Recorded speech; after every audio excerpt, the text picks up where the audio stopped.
Hello, ഇന്നിപ്പോൾ എത്തിയേക്കുന്നത് ഒരു തുള്ളി വെള്ളം പോലും ചേർക്കാതെ അതുപോലെ തന്നെ കൈ വെച്ച് കുഴക്കാതെ നമുക്ക് ഉണ്ടാക്കിയെടുക്കാൻ പറ്റുന്ന നല്ല അസല് പുട്ടിൻ്റെ റെസിപ്പി ആയിട്ടാണ്. നല്ല സോഫ്റ്റ് പുട്ടാണ് കേട്ടോ. അതുപോലെ തന്നെ സിമ്പിളാണ് ഉണ്ടാക്കിയെടുക്കാനായിട്ട്. അപ്പോൾ ഇതിനായിട്ട് ആദ്യമേ തന്നെ ഞാൻ എടുത്തേക്കുന്നത് 1 കപ്പ് അരിപ്പൊടിയാണ്. അപ്പോൾ ഇതിപ്പോൾ പത്തിരിപ്പൊടിയാണ് കേട്ടോ എടുത്തേക്കുന്നത്. നല്ല നൈസായിട്ട് പൊടിച്ചിട്ടുള്ള പത്തിരിപ്പൊടിയാണ് എടുത്തേക്കുന്നത്. അത് തന്നെ എടുക്കാം കേട്ടോ. ഇനിയിപ്പോൾ അടുത്തതായിട്ട് ഇതിലോട്ട് നമ്മുടെ മെയിൻ താരത്തെ അങ്ങ് ഇട്ട് കൊടുക്കാനായിട്ട് പോവാണ്. 1 കപ്പ് ചോറാണ് എടുത്തേക്കുന്നത്. അപ്പോൾ 1 കപ്പ് അരിപ്പൊടിക്ക് 1 കപ്പ് ചോറ് തന്നെ ഇട്ട് കൊടുക്കാം. പിന്നെ എല്ലാവരുടെ വീട്ടിലും ഇതുപോലെ ബാക്കി വരുന്ന കുറച്ച് ചോറൊക്കെ ഉണ്ടാവുമല്ലോ. ഇനിയിപ്പോൾ അതൊന്നും കളയേണ്ട ആവശ്യമില്ല കേട്ടോ. ഇതുപോലെ നമുക്ക് പുട്ടിലേക്ക് അങ്ങ് ഇട്ട് കൊടുക്കാം. എന്നിട്ട് ആവശ്യത്തിനുള്ള ഉപ്പൂടെ ചേർത്തിട്ട് നന്നായിട്ട് അങ്ങ് മിക്സ് ചെയ്ത് കൊടുക്കാം കേട്ടോ.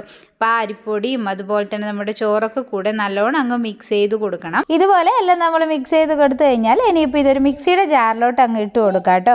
അപ്പോൾ എല്ലാം കൂടെ ഞാൻ ഒരുമിച്ച് തന്നെ അങ്ങ് ഇട്ട് കൊടുത്തിട്ടുണ്ട്. എന്നിട്ട് ജസ്റ്റ് ഇതൊന്ന് അടിച്ചെടുക്കാം. പിന്നെ ഇത് നമ്മൾ അടിച്ചെടുക്കുന്ന സമയത്ത് നല്ലോണം അങ്ങ് ഹൈ സ്പീഡിൽ ഇട്ടിട്ട് അടിച്ചെടുക്കാൻ പാടില്ല കേട്ടോ. ജസ്റ്റ് ഒന്നിലൊക്കെ ഇട്ടിട്ട് ഒന്ന് ക്രഷ് ചെയ്യുന്ന പോലെ ആക്കിയെടുക്കുക. കാരണം ഹൈ സ്പീഡിലാകുമ്പോൾ ഇതെല്ലാം കൂടെ അങ്ങ് കുഴഞ്ഞു വരുവേ. ഇപ്പം നോക്കിയേ, നമ്മുടെ പുട്ടുപൊടി നല്ല രീതിയിൽ തന്നെ റെഡി ആയിട്ടുണ്ട്. ഇനിയിപ്പോൾ ഞാനിതൊരു ബൗളിലൊക്കെ കൂടെ ഇട്ട് കൊടുത്തിട്ട് അങ്ങ് കാണിക്കാം. നോക്കിയാൽ നമ്മൾ കുഴച്ചെടുത്തതിനേക്കാളും നല്ല അടിപൊളിയായിട്ട് തന്നെ കിട്ടിയിട്ടില്ലേ. ഇനിയിപ്പോൾ ഞാൻ ഇതിലേക്ക് വേണ്ടിയിട്ട് 2 ചെറിയ പഴം കൂടെ എടുത്തിട്ടുണ്ട് കേട്ടോ. അപ്പോൾ പഴം തികച്ചും ഓപ്ഷണലാണ്. അപ്പോൾ ഇവിടെ കുട്ടികളൊക്കെ കഴിക്കാൻ വേണ്ടിയിട്ട് ഞാൻ ഇതുപോലെ പഴം എടുത്തു എന്നേ ഉള്ളൂ. അപ്പോൾ പഴവും ഞാൻ ചെറുതായിട്ടൊന്ന് കട്ട് ചെയ്തെടുത്തിട്ടുണ്ട്. ഇനിയിപ്പോൾ നമുക്ക് പുട്ടുകുറ്റിയിലോട്ട് നമ്മുടെ ഐറ്റംസൊക്കെ അങ്ങ് നിറച്ച് കൊടുക്കാം കേട്ടോ. അപ്പോൾ ആദ്യമേ തന്നെ നമ്മുടെ സാധാരണ ഇടുന്ന പോലെ തന്നെ തേങ്ങ ഇട്ടു, അതിലോട്ട് ഞാൻ പഴം കൂടെ ഇട്ടു. എന്നിട്ട് നമ്മുടെ ഈ ഒരു പുട്ടുപൊടി കൂടെ അങ്ങ് ഇട്ട് കൊടുക്കാം. പിന്നെ നമ്മൾ ഈ പുട്ടുപൊടിയിലേക്ക് 1 തുള്ളി വെള്ളം പോലും ചേർത്തിട്ടില്ല കേട്ടോ. അതുപോലെ തന്നെ നമ്മൾ കൈ വെച്ച് കുഴച്ചെടുത്തിട്ടുമില്ല. ചോറ് മാത്രം ഉപയോഗിച്ചിട്ടാണ് നമ്മളിത് കുഴച്ചെടുത്തിട്ടുണ്ടായിരുന്നത് കേട്ടോ. അപ്പോൾ നമ്മുടെ പുട്ടുകുറ്റിയിലോട്ട് പൊടിയൊക്കെ അങ്ങ് നിറച്ച് കൊടുത്തതിന് ശേഷം ഇനിയിപ്പോൾ നമുക്ക് ആവിയിൽ വെച്ചിട്ട് ഇതങ്ങ് വേവിച്ചെടുക്കാം. അപ്പോൾ എളുപ്പത്തിൽ വെന്ത് കിട്ടുകയും ചെയ്യും കേട്ടോ. സിമ്പിളായിട്ട് ഉണ്ടാക്കിയെടുക്കാൻ പറ്റുന്ന അടിപൊളിയായിട്ടുള്ളൊരു പുട്ടിൻ്റെ റെസിപ്പിയാണ്. അപ്പോൾ നമ്മുടെ പുട്ടുകുറ്റിയിലോട്ട് ആവിയൊക്കെ കയറി പുട്ട് ഇതേ നല്ല അടിപൊളിയായിട്ട് തന്നെ റെഡി ആയിട്ട് വന്നിട്ടുണ്ട്. ഇനിയിപ്പോൾ ഇതൊരു ഇലയിലോട്ട് അങ്ങ് ഇട്ട് കൊടുത്തിട്ടുണ്ട് കേട്ടോ. അപ്പോൾ നോക്കിയാൽ നമ്മൾ അസല് പുട്ട് ഇവിടെ റെഡി ആയിട്ടുണ്ട്. പിന്നെ ആദ്യമേ പറഞ്ഞതുപോലെ തന്നെ ഇതിലോട്ട് നമ്മൾ 1 തുള്ളി വെള്ളം ചേർത്തിട്ടില്ല.